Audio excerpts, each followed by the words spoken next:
नमस्कार। आइए सुनते हैं स्वामी निखिलेश्वरानंद जी की पुस्तक आधुनिक मानव शांति की खोज में से आज का अंक। आज का विषय है परिवार में लड़ाई झगड़े ना हो, प्रेम और एकता का वातावरण बने, उसके लिए क्या करना चाहिए। जैसा कि आपको विदित ही है कि यह पुस्तक हम क्रमबद्ध रूप से प्रस्तुत कर रहे हैं। आशा है आपने इसके और भी वीडियोस देखे होंगे। तो आज हम सुनने जा रहे हैं महाराज के विचार कि परिवार में लड़ाई झगड़े ना हो, प्रेम और एकता का वातावरण बने, उसके लिए क्या करना चाहिए। महाराज कह रहे हैं कि सबसे पहले यदि परिवार के सभी सदस्य सप्ताह में एक दिन साथ बैठें तो कई समस्याओं, मनमुटाव का तत्काल हल निकाला जा सकता है। उनकी जड़ नहीं फैलेंगी। इस साप्ताहिक बैठक में प्रत्येक सदस्य को खुलकर बात करनी चाहिए। जो भी मन में हो बता देना चाहिए।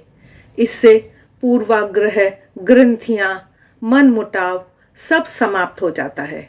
सभी सदस्यों को बोलने की स्वतंत्रता होनी चाहिए। सभी बातें आपस में स्पष्ट हो जाने से मन शुद्ध हो जाता है। उसमें कोई दोष, घुटन या कड़वाहट नहीं रहती है। नंबर 2, इसके अलावा घर में आध्यात्मिक वातावरण बनाना चाहिए। यदि प्रतिदिन संध्या के समय घर के सभी सदस्य प्रार्थना, कीर्तन आदि करें और फिर समूह भोजन करें तो घर का वातावरण मंगलमय हो जाता है।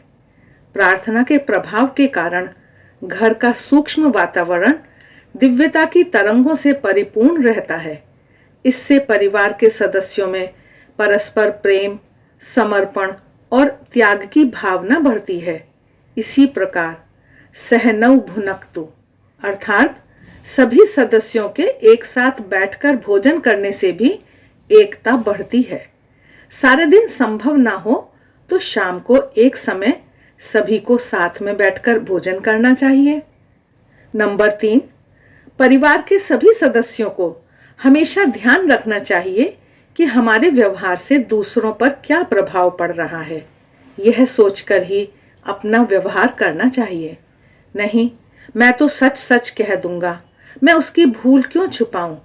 ऐसे दुराग्रह से सबको सब कुछ कह देने से कुटुंब में संघर्ष होता है। ऐसा नहीं करना चाहिए। यदि किसी ने भूल की भी हो तो उसे अकेले में प्रेम से समझा देना चाहिए। सत्यम ब्रूयात, प्रियम ब्रूयात, न ब्रूयात सत्यम अप्रियम। यह विधान याद रखना चाहिए। महाराज आगे बता रहे हैं कि साथ में मिलकर सद्ग्रंथों का पठन करना चाहिए। सद्ग्रंथों के पठन से राम सीता का त्याग, प्रेम, कुटुंब वत्सलता आदि आदर्श मन में आते हैं और उसका पारिवारिक जीवन पर गहरा प्रभाव होता है। आधुनिक युग में दिव्य दाम्पत्य का आदर्श श्री रामकृष्ण और श्री मां शारदा मणि ने साकार किया है। उनके जीवन वृतांत को पढ़ने से पति और पत्नी का आदर्श जीवन कैसा होना चाहिए उसका दृष्टांत मिलता है।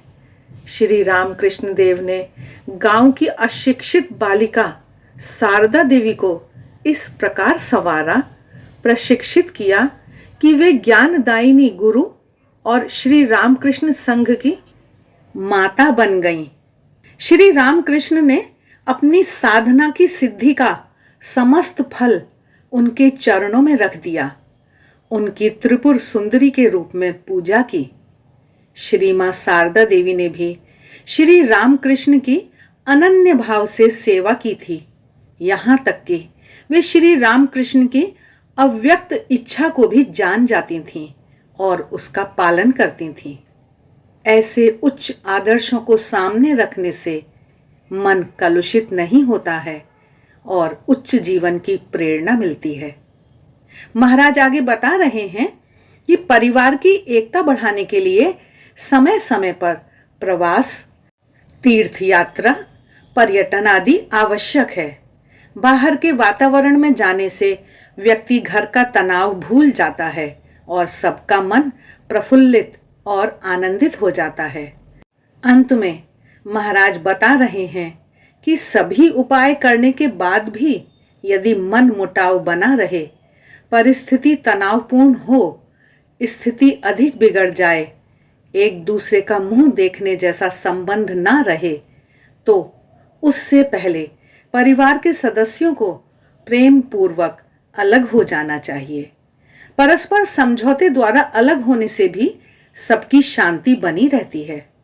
इस प्रकार परिवार के सभी सदस्य, दादा दादी, माता पिता, युवा संतान, पौत्र पौत्रियां, सभी केवल अपने लिए नहीं अपितु परिवार के सदस्यों को आनंद देने के लिए जिएं, तो स्वयं को तो आनंद मिलता ही है, पूरे परिवार को भी आनंद मिलता है।